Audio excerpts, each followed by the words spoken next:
everyone and welcome back to my channel. I'm Kirsty and in today's video I'm going to be focusing on the do's and don'ts for drawing a face. So this is probably the most highly requested video that I've had in the comments section of all my other do's and don'ts videos, so that's what I'm going to be doing for you guys today. So the materials that I'm going to be using is just 4 different pencils. The first is the B grade pencil from Derwent, and then I'm going to be using some charcoal pencils, and these are from Generals, and I'm using the extra hard charcoal pencil and also the 4B soft pencil. So these are going to be really good because they don't give off any shine, which means we can get really dark values without having any shine. And the last pencil that I'm using is just a white charcoal pencil, and this will be really good for getting some highlights in our drawings. So those are all the materials that I'm going to be using, and I'm going to be focusing today on some more of the basics. I'm not going to be really going in detail with the eyes, nose, mouth and hair because I've done individual videos dedicated to those areas. So I'm just going to be talking about pulling it all together and making your face look really realistic. Okay, so let's start off with the eye, and the common beginner mistake is just doing this a bit too big, and it's really hard to kind of look at your reference photo and judge the proportions, but a common mistake is just to make it a bit too big and also to make it a bit too round and wide as well. And now I'm going to be moving on to the eyebrow, and a common mistake for this is doing it too harsh and also just doing a very bold outline. So for all of my sketch on the don't side, I'm going to be doing the outline quite harsh, where in reality you should just do as light a sketch as possible.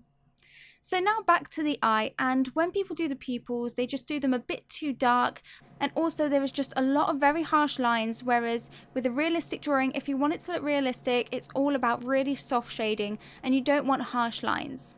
And also a very common mistake is just to do the eyelashes coming straight from that line that you drew and not drawing in a waterline. So in terms of the eyebrow, if you want to make it look realistic, then don't just do it one block shade, which is what I've done here. I've just shaded it in really dark with my charcoal pencil. And unless the person you're drawing has got really harsh makeup on, an eyebrow pencil, it won't look like this. So next I'm moving on to the nose, and the main mistake here is just when it comes to the nostril and just doing a very dark round circle, whereas if you look at your reference photo, the nostril isn't just a perfect circle. There is a dark shadow there and it's a very dark shading where the nostril is, but it's not a circle, and there's also shading quite a lot underneath the nose. There is not just one dark circle with no shading around it, there will be shading surrounding that nostril as well to tie it all in together. Next, I'm moving on to the mouth, and again the main mistake here is just doing a very harsh outline, and when it comes to doing in the texture and doing in some of the lines and creases, I just do them very straight and in one direction. I don't curve it around with the shape of the mouth, which means that it's not going to look three-dimensional. So in terms of blending, a common mistake people make is blending with their fingers, and it's not really a mistake. You can get some very nice looking results by using your finger, but the problem is archival reasons, because when you use your fingers have oil on. Even if they're clean, it will still have some traces of oil, which can change the drawing after a few weeks, a few months, or even a few years. It can slightly discolor it.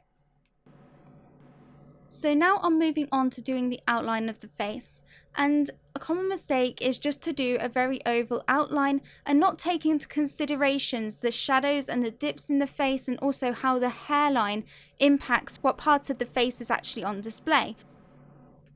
So now I'm moving on to the hair, and the common mistakes are just doing a lot of very erratic movements and not really thinking too much about the lines that you're drawing, and also doing way too many lines and not just thinking of it in terms of clumps, but just doing loads and loads of lines going in all directions, which isn't going to make it look realistic.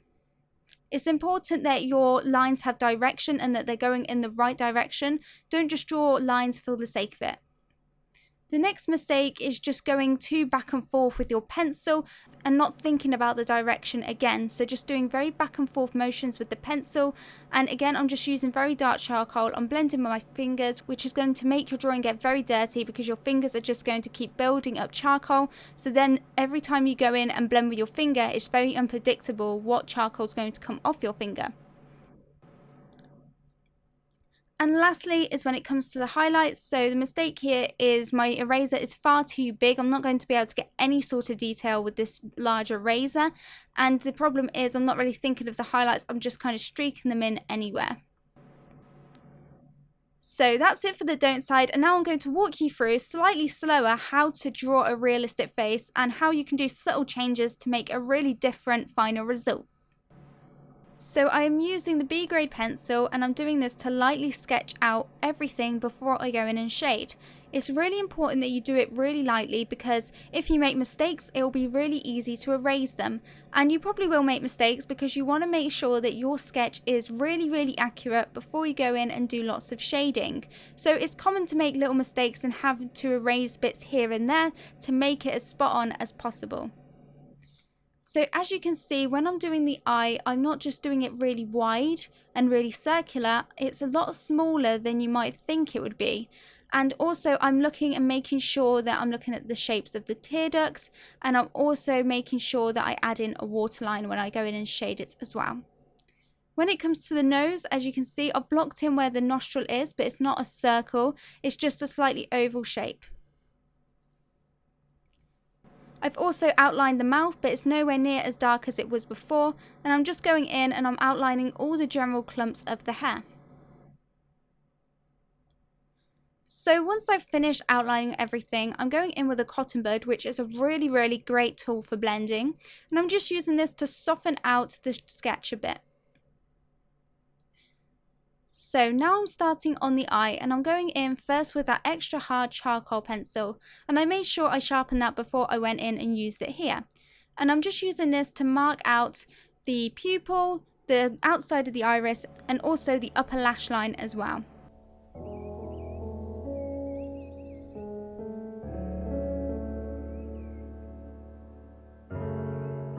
For the shading of the white of the eye, it wasn't so dark, so I didn't want to use the charcoal pencil, otherwise I'd get too much of a grainy dark look, so I went in and I used the Derwent B pencil instead. Wherever I need to do really light shading, I will use the graphite pencil rather than the charcoal pencil, because charcoal pencils are really dark, so you need to make sure you only use them on dark areas. Otherwise, just use the graphite pencil or charcoal powder. So once I've blocked in the general shapes, I'm just going in with the cotton wool bud, and I'm using that to blend it out, and I also use it to add a bit of value around the contours around the eyebrow as well. I'm also darkening that up again by adding a little layer of graphite and blending that out.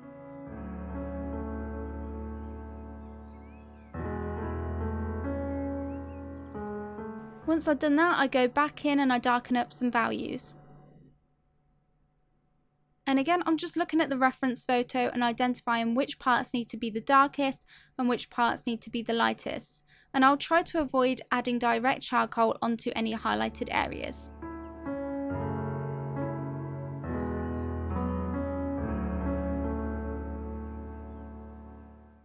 For the really dark areas, I go in with the 4B pencil because it is really dark compared to the extra hard pencil, so I use the 4B charcoal pencil just on the really dark areas.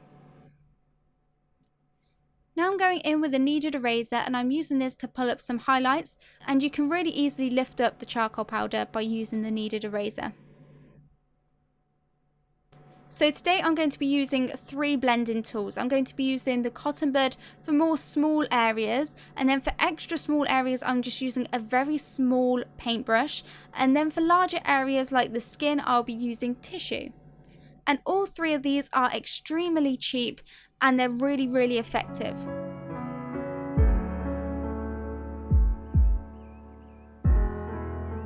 So now when I do the eyelashes, I'm adding the eyelashes from the bottom of the waterline. So make sure you do this because there is the waterline separating the eyelashes from the eye. Next I'm doing the eyebrow, and to do this, instead of just doing a block shape, I'm using fine lines with the charcoal pencil and feathering in the hairs, and then I'm building up the darker shadows on the darker, more fuller parts of the eyebrows.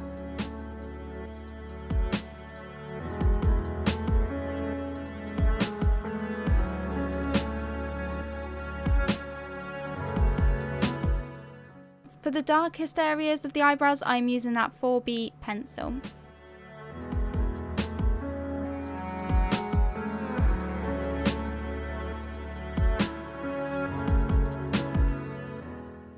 So now I'm going to start working on the nose, and first I'm using that Derwent B pencil to shade in some general contour areas. But as you can see with the reference photo, there is not an awful lot of shading around her nose. So I'm making sure that I don't add too much shading when I do my drawing. And now I'm working on the nostril, and again I'm just looking at the reference photo to see where the darkest part is. And I keep blending that out to make a really soft transition, because as you can see it is just really soft shading, there's no real harsh lines.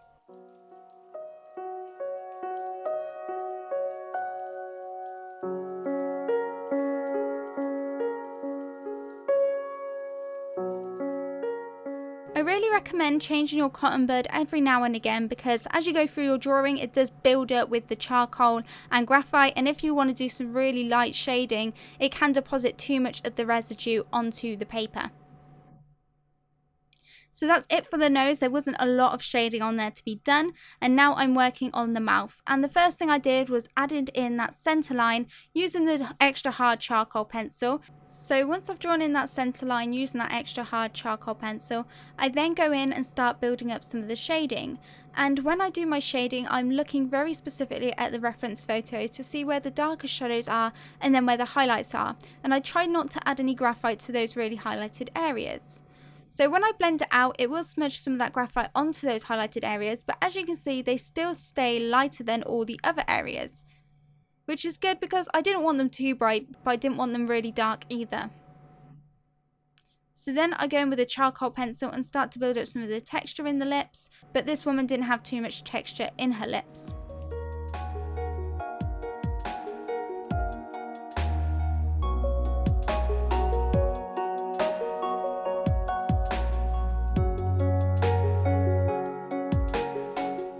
So again, I want to pull up some highlights, and to do this I'm using the kneaded eraser, and if you don't have a kneaded eraser but you have Blue Tack, then you can use that as well.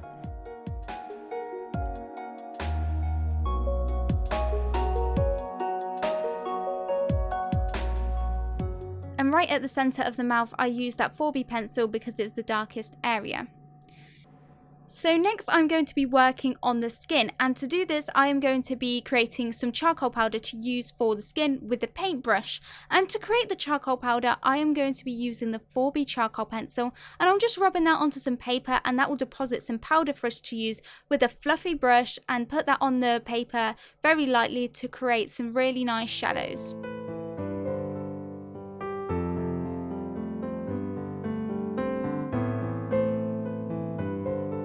So the softer charcoal pencil that you use to create the charcoal powder, the more powder it will give off.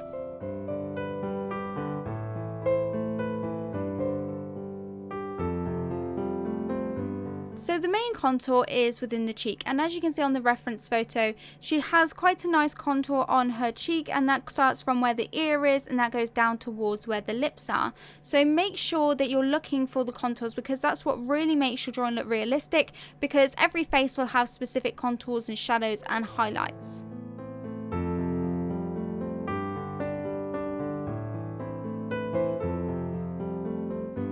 And if you're not sure where the general contours and highlights are in the face, then if you just Google contours and highlights of a face, there will be lots of photos. They're usually for makeup when people want to contour and highlight their face, but they apply for drawing as well.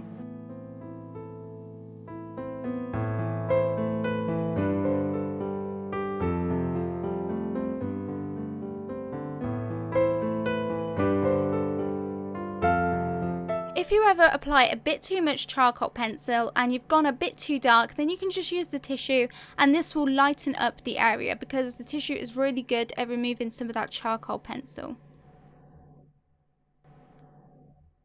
It's really important not to overdo it. It can be very easy to try and add a bit too much charcoal, to think the contour is a bit darker than it is. But really just look at the reference photo, and if it is as dark as the reference photo, then just leave it, and it should all pull together in the end. So that's it for the face for now, but now I'm going to start moving on to doing the hair. And I'm going to look at the hair in terms of clumps, and I'm just going to use lines that go with the motion of the hair to really start building up the structure of the hair. And I'm going to be doing this in a few different layers and slowly darkening it up over time. So first I'm using the extra hard charcoal pencil, and I'm just using this to get in the general foundation of the hair.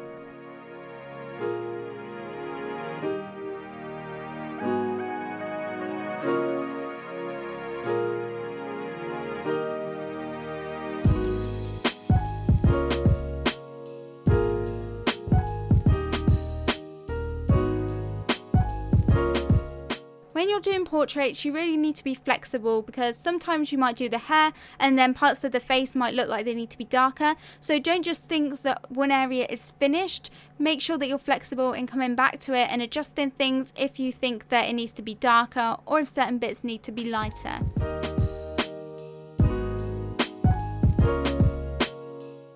I will be doing lots more videos just where I do full portraits and other studies on hair and eyes and noses and stuff, so make sure you hit that subscribe button if you don't want to miss out on future tutorials and stuff like that.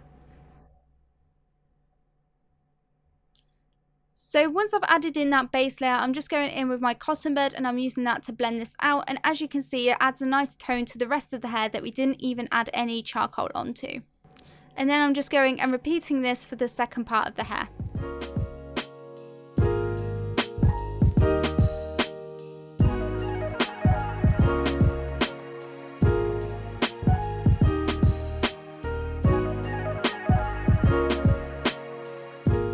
So for hair, there generally tends to be a highlight towards the middle of the lock, and then around the outer edges, especially for curls, it tends to be that's where the shadows are. So as you can see with the reference photo, there are highlighted areas in the curls, and then either side there can be shadows as well.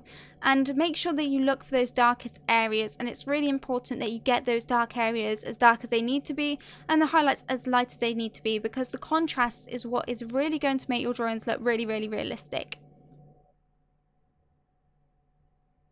So once I've got in that first layer for the hair, I'm just going in and adding some of the shading to the neck and the jawline. So when you do the neck, it's really important just to start slowly, add a little bit of charcoal powder, and you can always build it more if you need to. So now I'm going in and darkening up the hair where it needs to be darker and slowly building up the shadows. And to do this, I'm using the 4B soft charcoal pencil instead of the extra hard pencil.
So as you can see there, by doing the hair, I could tell that I needed to add a bit more darkness to the eyebrow and the eye as well to tie it all in, because it meant that those were a bit too light.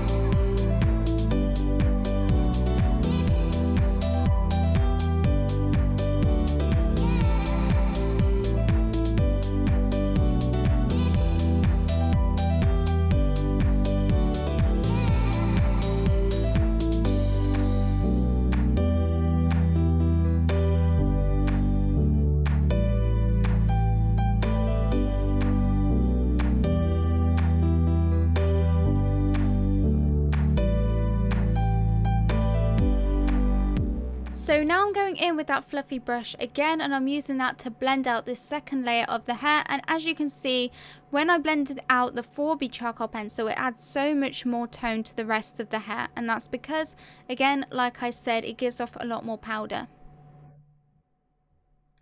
So at the moment everything looks a bit flat, there's no real dimension to the hair, it looks quite like a flat block of shape, it's not really got any highlights in which I need to add in, and it hasn't really got much flow to it at the moment.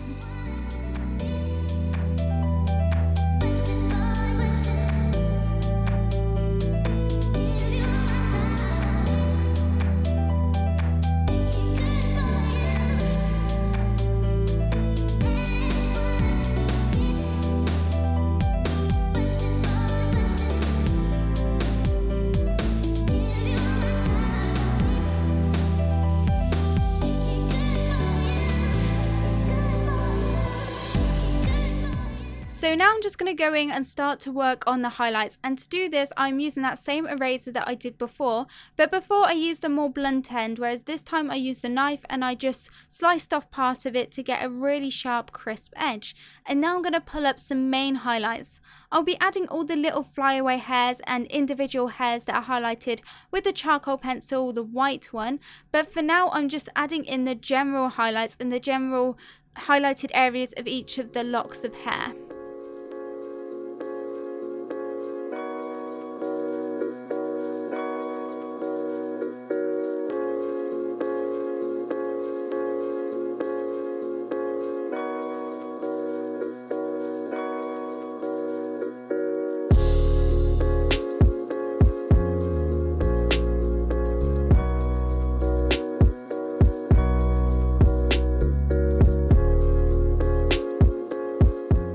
So now that everything's in place, I'm just going to work on some details and adjust things that need to be adjusted and adjust the values, add a bit more darkness to certain parts of the hair, and then I'm going to start working on the highlights with the white charcoal pencil.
So now I'm just going in and I'm using that white charcoal pencil to just add in some highlights. So for example, the white of the eye and also the white highlights on the inside of the iris. And then I'm going to be using it also to adding the majority of highlights in the hair.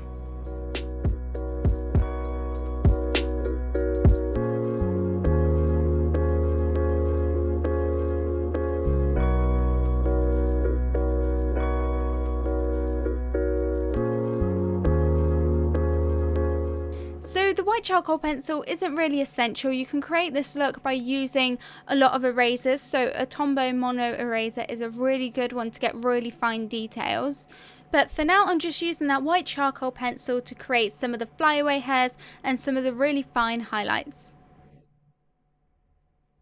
And as you can see, it goes over that charcoal really, really well.